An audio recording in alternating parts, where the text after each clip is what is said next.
Kita ulang kembali sejumlah berita pilihan dari Bali.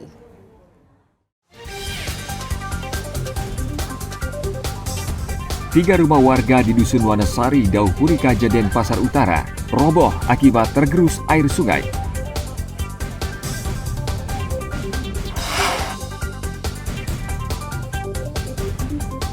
Seorang mantan anggota DPRD Gianyar ditangkap polisi karena diduga menipu sejumlah warga hingga ratusan juta rupiah.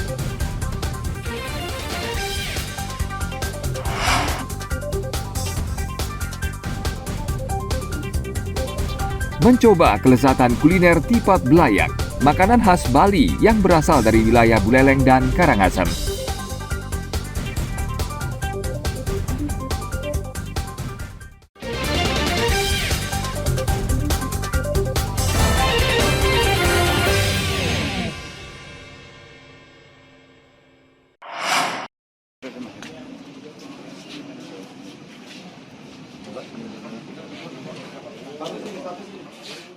Seorang mantan anggota DPRD Gianyar ditangkap polisi karena diduga menipu sejumlah warga hingga ratusan juta rupiah.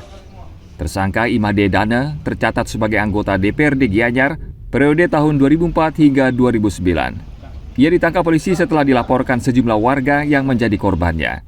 5 orang korban dijanjikan menjadi pegawai negeri sipil di pemerintah Kabupaten Gianyar tanpa mengikuti tes.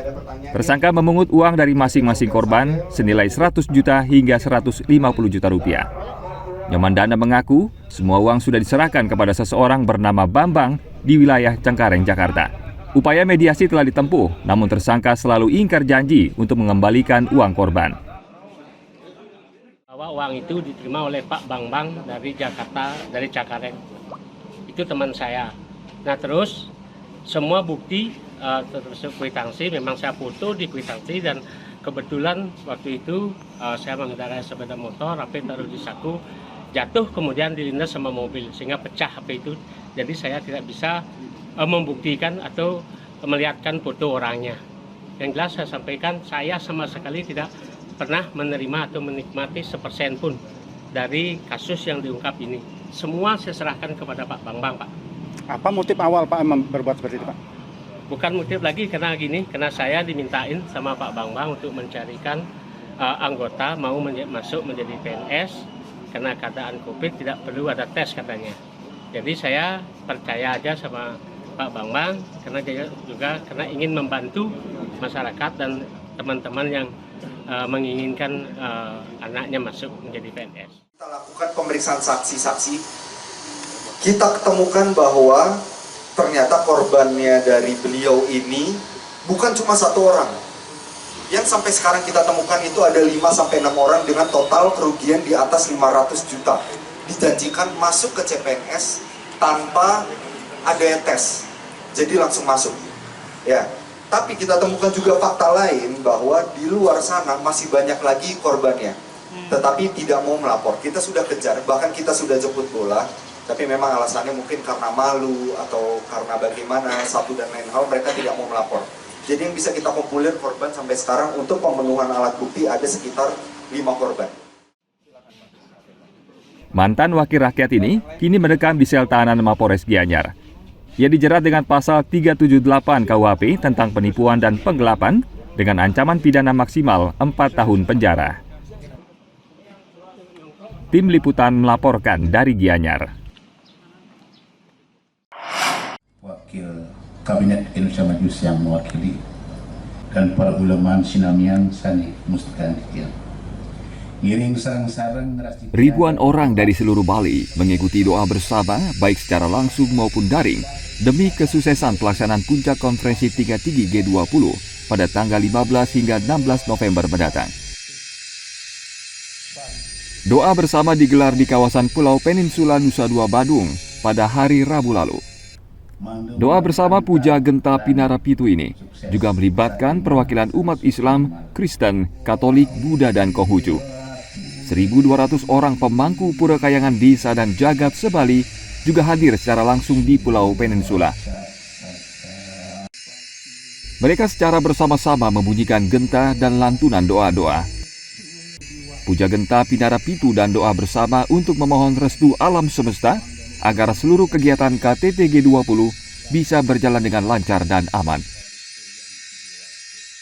1.200 pemangku adat yang hadir di sini dan ada 1.493 desa adat seluruh Bali, ya kira-kira hadir 150.000 yang berdoa bersama malam ini untuk kesuksesan G20 dan juga untuk kejayaan Indonesia. Biarlah nanti pemimpin-pemimpin dunia kumpul di sini dalam keadaan damai. Ukraina dengan Rusia bisa damai, Amerika dengan Cina bisa ketemu. Presiden Jokowi akan menjadi jembatan untuk mengatasi perbedaan-perbedaan itu. Upaya itu tentu akan dilakukan dan sedang dilakukan. Kita berdoa tadi untuk itu semua. Selain di Pulau Peninsula, doa bersama juga digelar di Pura Jagatnata Kota dan Kabupaten Sebali, serta pura desa yang ada di 1.493 desa adat di Bali. Masyarakat Bali mendoakan agar pertemuan puncak KTT G20 berhasil merumuskan keputusan penting yang bermanfaat bagi kemajuan peradaban dunia. Tim Liputan melaporkan dari Badung.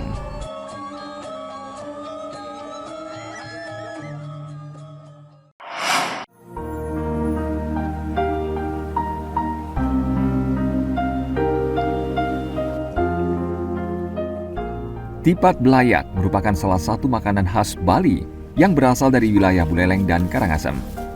Bahan bakunya pun mirip dengan pembuatan ketupat. Namun yang membuat tipat belayak ini unik karena bentuknya yang lonjong dan dibungkus dengan daun enau atau janur muda serta diikat.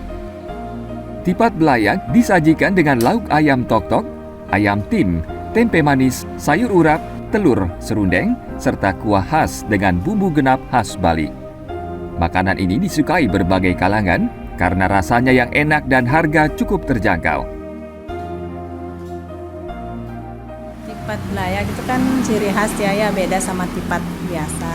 Kalau belayak itu biasanya ada daerah Bali Utara sama Buleleng itu biasanya sama Karangasem. Belayak beda pembuatannya juga, cara merebusnya juga. Kalau isiannya gitu beda? Isiannya sama sih beras, cuman cara beda. Kalau belayak kan harus diikat, kalau ketupat kan nggak cuma isi beras langsung direbus. Kalau belayak itu kan harus diikat dulu pakai tali biar nggak lepas ya. Tadi pesan apa nih? Ya aku pesan tipat belayak yang porsi 15.000. Gimana tuh rasanya? Enak banget, rasa bumbu Balinya tuh medok banget, jadi kayak nggak pelit sama bumbu dan lengkap juga isiannya, jadi bisa kenyang cuma dengan 15.000. Ini bakalan kesini lagi karena kayak cukup untuk anak-anak muda juga, bakalan ngajak teman-teman karena susah nyari makanan Bali yang rasanya bakalan ciri khas Bali banget. Warung yang menjual tipat belayak khas Karangasem ini berlokasi di wilayah Denpasar Selatan. Satu porsi tipat belayak dijual seharga Rp15.000. Makanan ini cocok bagi warga yang mencari makan siang atau wisatawan yang ingin mencoba kenikmatan kuliner khas Bali. Dayu Trilaksmi melaporkan dari Denpasar.